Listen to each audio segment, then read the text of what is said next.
లక్షల కోట్లు ఉన్నారు. ఆయన పెట్టే ఆహారాన్ని భుజిస్తున్నారు. బలం పొందుతుంటే, శక్తిని పొందుతుంటే, గోధుమలతో తేనెతో నేను తృప్తి పరుస్తానంటున్నాడు. ఆ గోధుమలు తేనె తింటే సౌందర్యం వస్తుందండి. ఏ సౌందర్యము? ఆత్మీయ సౌందర్యం వస్తుంది. వీడి సౌందర్యంగా ప్రారంభించింది.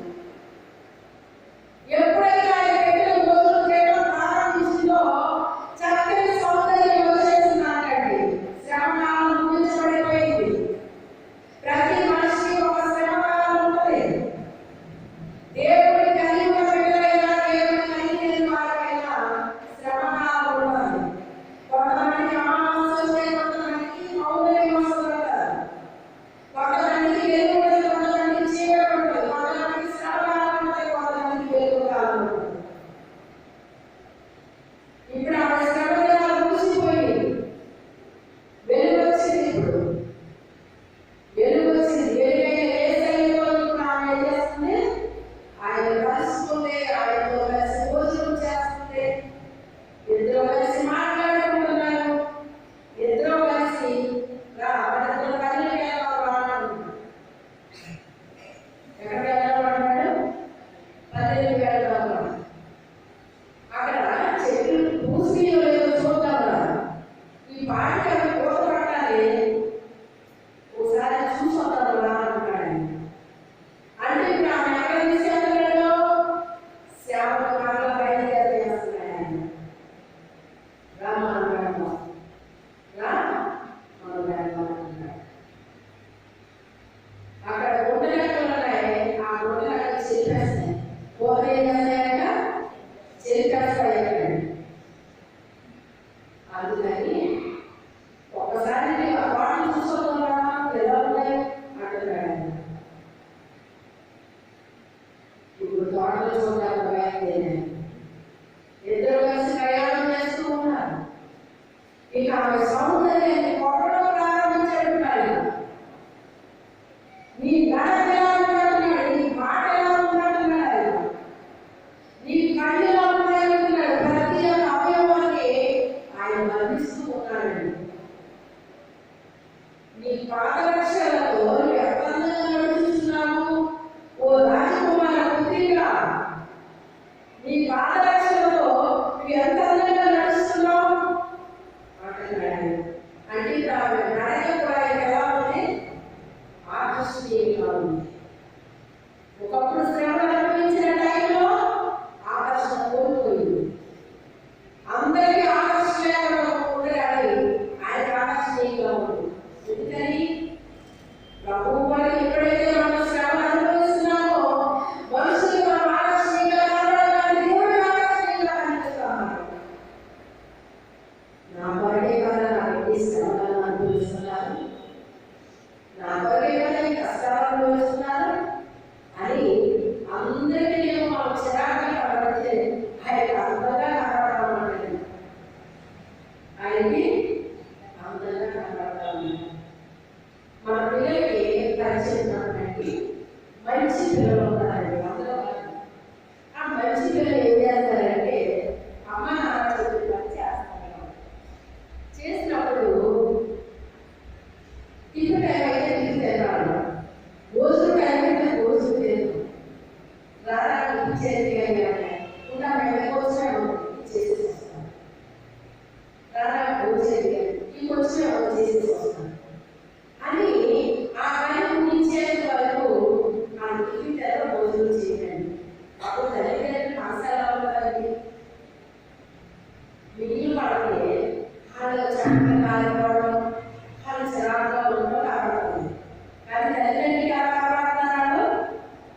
వీడికి ఏదైనా పని చెప్తే అది గుర్తించే వరకు అని ఆ బిడ్డ మీద ప్రేమ కరితలు కలుగుతుంది. ఏం కలుగుతుంది? ప్రేమ కరితలు కలుగుతుంది. మన పర్వతో తల్లి కూడా మనం పడే కష్టాన్ని ఎదురు ఎలా కష్టపడుతున్నామో, ఎలా బాధలు వేస్తున్నామో, ఎలా శ్రమ పడుతున్నామో, ఆకలితో చేస్తున్నామో, నిద్ర లేకుండా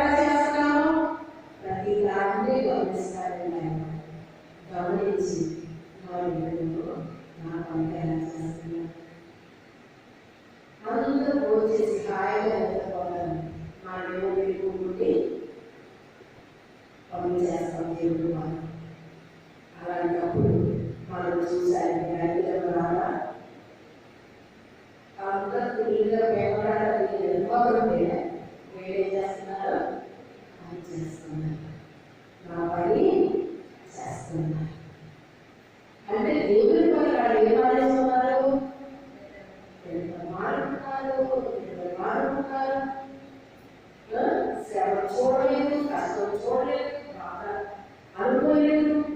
ఇవన్నీ భరించడానికి వాళ్ళు ఇష్టపడ్డారు. అక్కడ దేవుడు మనల్ని చూసి ఏం చేస్తారండి? కనికరపడతారు. మనల్ని చూసి కనికరపడతారు.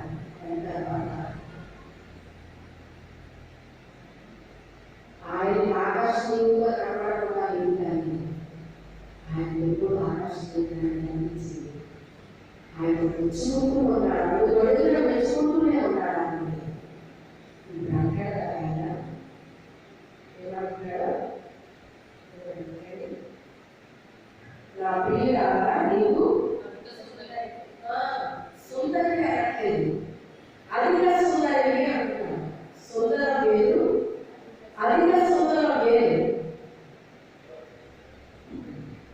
అంటే సుందరంగా ఉండడమే కాకుండా ఆ సుందరంలో కూడా చాలా అధికమైపోయింది అంటాడు.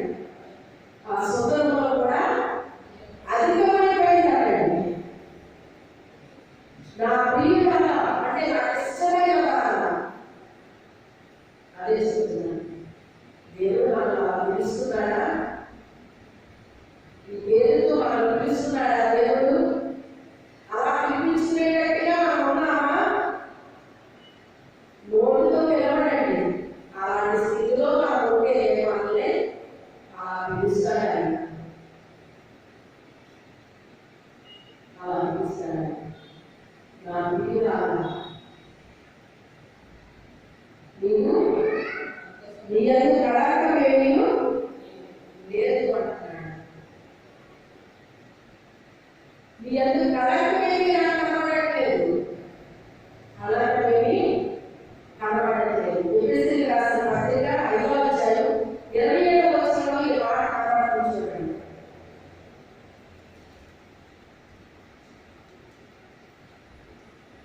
ఆమె కళాకం లేకుండా ఎందుకు? అటువలే క్రీస్తు కూడా సంఘమును ప్రేమించి అవి కళంకమైనను మృతైనను అటు మరి ఏదైనా లేక పరిశుద్ధమైనది కాదు, నిర్దోషమైనది కాదు, మహిమగల సంఘముగాను ఆయన తన ఎదుట దాన్ని నిలబెట్టుకొనవలెనని వాక్యంతో మొదటి స్నానం చేత దాన్ని పవిత్రపరచి పరిశుద్ధపరచుటకే దాని వరకు తను తాను అప్పగించుకొనెను. చాలు. క్రీస్తు తన రక్తాన్ని ఎందుకు చిందించాడట? మనలో కళంకం, ముడత, మచ్చ, రాగు ఏమీ కూడా లేకుండా నిర్దోషంగా నిష్కళంకంగా మనం కనపడాలని వాక్యమనే ఒక స్నానంతో, బాప్తిసంతో మనల్ని ఏం చేశాడు ఆయన? పవిత్రపరిచాడు. ఆయన తన రక్తంతో పవిత్రపరిచాడు ఆయన మనల్ని. అది చెప్తున్నాడు కదా, నీ యందు కళంకం ఏమీ కూడా నాకు కనబడట్లేదు, కనబడట్లేదు. అంటే క్రీస్తు రక్తంలో సంఘం ఏం చేయాలి? కనబడాలి. డాగులు, మచ్చలు ఉండకూడదు, ఏమీ ఉండకూడదు. ఆ సంఘంలో ఉన్న నువ్వు నేను కూడా ఎలా ఉండాలి? ఆయన రక్తంలో మనం కనబడాలి, కనబడాలి. మనలో ఎటువంటి డాగులు, మచ్చలు ఈ కాలంలో మనలో ఉంటున్నాయి.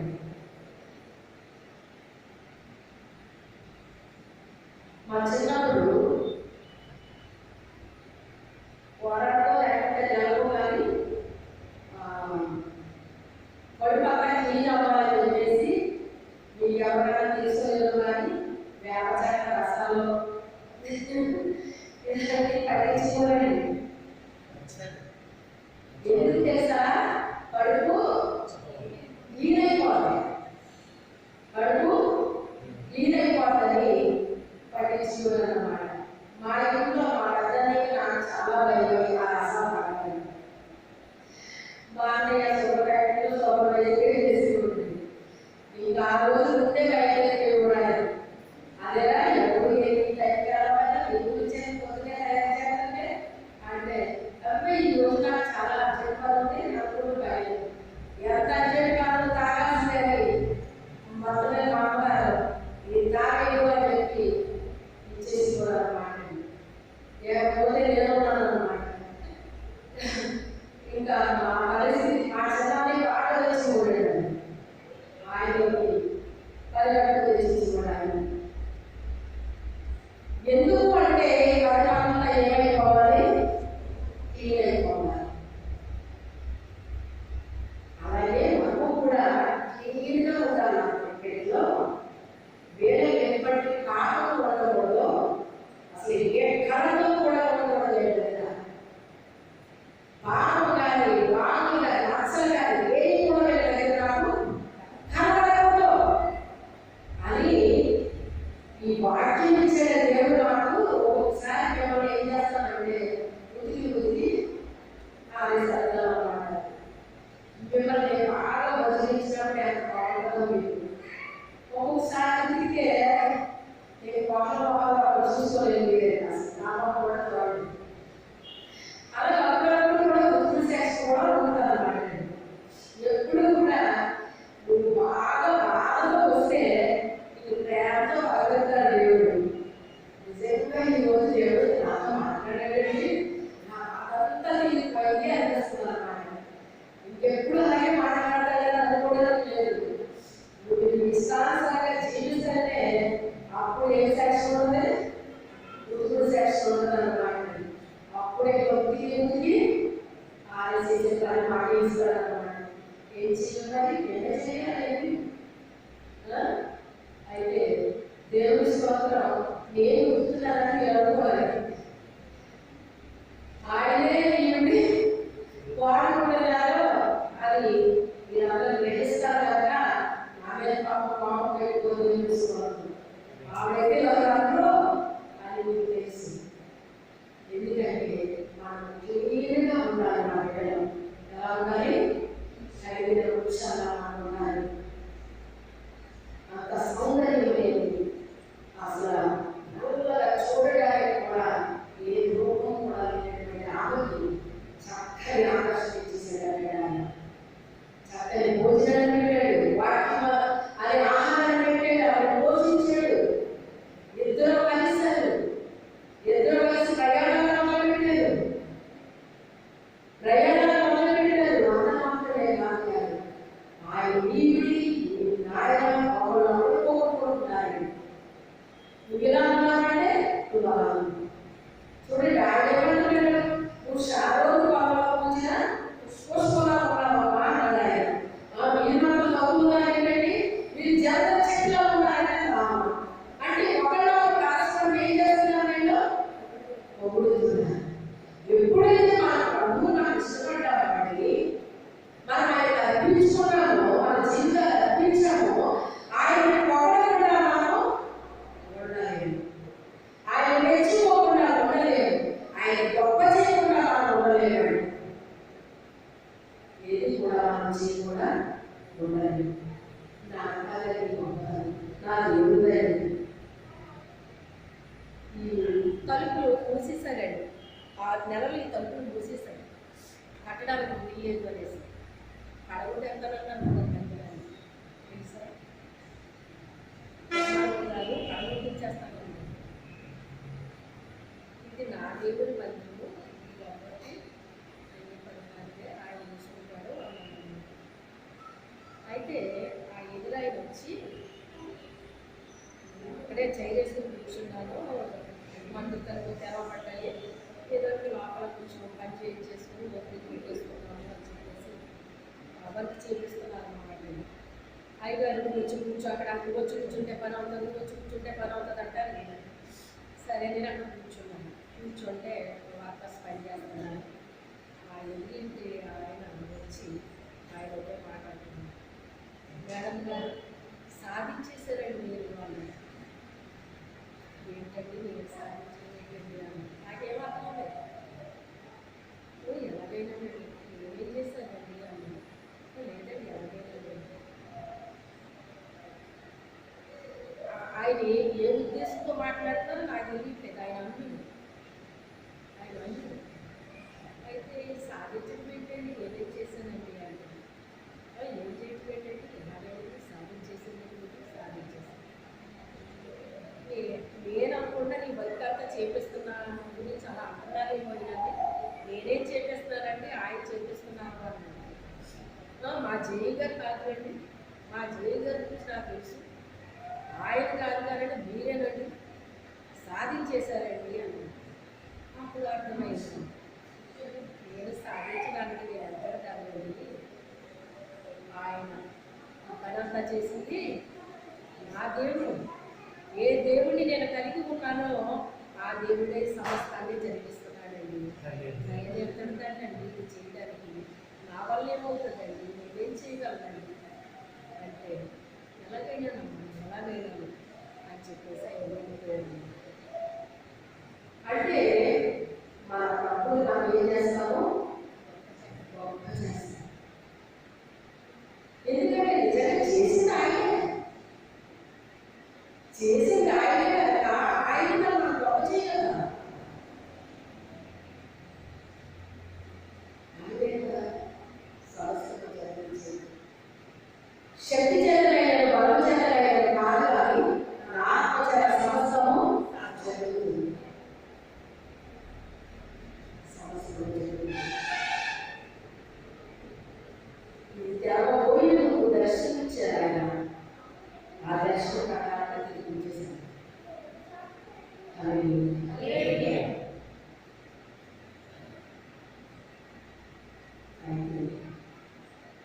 ఆయన మనం ఏం చేస్తాము, గొప్ప చేస్తాము. మనం కూడా ఆయనతో కనెక్ట్ అయి ఉండాలి. ఆయనతో కనెక్ట్ అయి ఉండాలి. అందుబాటులో ఉండాలి. ఎలా ఉండాలి? ఇప్పుడు చూడండి, మనకు ఏదో అవసరం వచ్చింది, మా దగ్గర వాళ్ళు పిలుస్తావా, ఎవరు కూడా పిలుస్తావా చెప్పండి కదా. ఇప్పుడు ఆయన అందుబాటులో మనం పిలుస్తారా? అమ్మ ఎన్సీ అమ్మ అన్సీ మా అందుబాటులో ఉంటే చెప్పిన వాళ్ళు ఉంటే ఆయన పిలుస్తాడు, మన వాడుకుంటాడు ఆయన. మనం ఏ పని చేయగలమో ఆయనకు తెలుసు. మనం ఏ పని చేయగలమో ఆయనకు తెలుసు. మనం చేయగలిగిన పనే చెప్తారు, చేయలేని పని చెప్పండి ఆయన. అయితే స్టార్టింగ్లో కష్టం అనిపిస్తుంది. స్టార్టింగ్లో ఏమనిపిస్తుంది? కష్టం అనిపిస్తుంది. చేసే కొద్ది ఏమవుతుంది? అలవాటు అవుతుంది. అలవాటు అయిన తర్వాత ఏమవుతుంది? ఎక్స్పీరియన్స్ వస్తుంది. ఎక్స్పీరియన్స్ వచ్చిన తర్వాత ఏమవుతుంది? నైపుణ్యం వస్తుంది. అప్పుడు రాజు ఎంత పొగడబడాలంటే నైపుణ్యత మనం సంపాదించినప్పుడు రాజు ఎంత మీరు పొగడబడతారు అంటాడు ఆయన.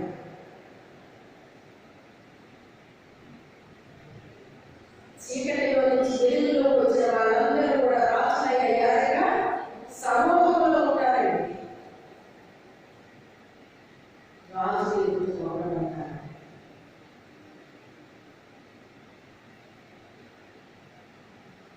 ఎటువంటి ఆకర్షణలేని ఆకర్షణ చేశారు. అప్పుడు చీచి అన్నవాళ్ళు అందరూ కూడా ఏమంటున్నారు? చూడలేదు ఒకసారి చూడాలనుకుంటున్నాను, ఒకసారి కనబడమా, ఒకసారి చూడాలని, ఒకసారి మాట్లాడాలని అంటున్నారు. ఒకప్పుడు ఆమె చూడడానికి కూడా ఇష్టపడాలి. అక్కడ నుంచి వచ్చింది ఆకర్షణ. ఆయన బలమైన ఆహారాన్ని పెట్టి ఆమె పోషించారు. ఆయన పాదాల దగ్గర పెట్టి ఆయనతో ఐక్యమైంది. ఇప్పుడు సౌందర్యవంతురాలైపోయింది. సౌందర్యం కాదు, అధిక సౌందర్యం అంటున్నాడు. అధిక సౌందర్యం ఇంకా ముందు పెడితే ఇంకా చాలా అద్భుతమైన పాటలు ఉన్నాయండి. దేవుని వారసాన్ని ఆ రీతిగా దేవుని చేత మనము తనకు తాను మెచ్చుకున్న వాడు కాదు, కానీ దేవుని చేత మనము ఆయన మెచ్చుకోవాలండి. మనమే మెచ్చుకుంటే ఏ ప్రయోజనము? ఆయన మెచ్చుకోవాలి. ఆయన మెచ్చుకునేంత పని మనం చేస్తే తప్పకుండా మనం మెచ్చుకుంటాడు. ఆయన మెచ్చుకునేంత పని మనం చేస్తే అప్పుడు మెచ్చుకుంటాడు ఆయన. ఆయన మెచ్చినట్టు మనం చేయగలము.